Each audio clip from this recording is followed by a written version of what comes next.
Blackstone Audiobooks presents Gulliver's Travels by Jonathan Swift. A letter from Captain Gulliver to his cousin Simpson. I hope you will be ready to own publicly, whenever you shall be called to it, that by your great and frequent urgency you prevailed on me to publish a very loose and uncorrect account of my travels, with direction to hire some young gentleman of either university to put them in order, and correct the style, as my cousin Dampier did by my advice in his book called A Voyage Round the World. But I do not remember, I gave you power to consent, that anything should be omitted, and much less that anything should be inserted.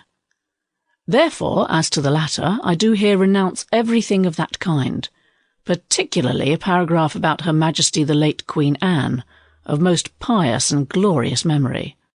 Although I did reverence and esteem her more than any of human species.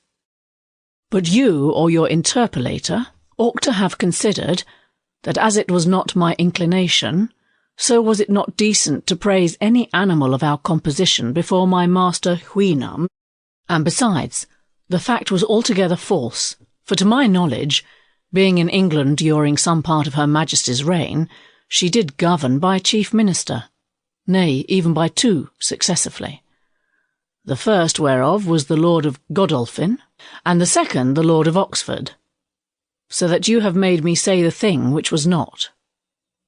Likewise, in the account of the Academy of Projectors, and several passages of my discourse to my master Houyhnhnms, you must have either omitted some material circumstances, or minced or changed them in such a manner, that I do hardly know mine own work. When I formerly hinted to you something of this in a letter, you were pleased to answer that you were afraid of giving offence, that people in power were very watchful over the press, and apt not only to interpret, but to punish everything which looked like an innuendo, as I think you called it.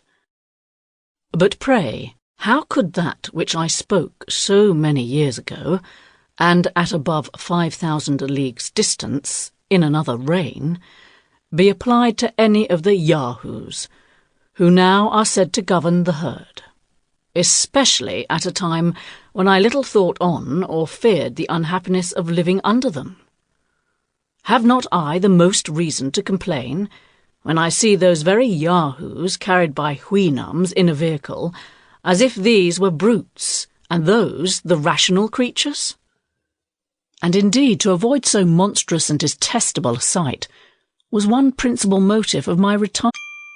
Sample complete. Ready to continue?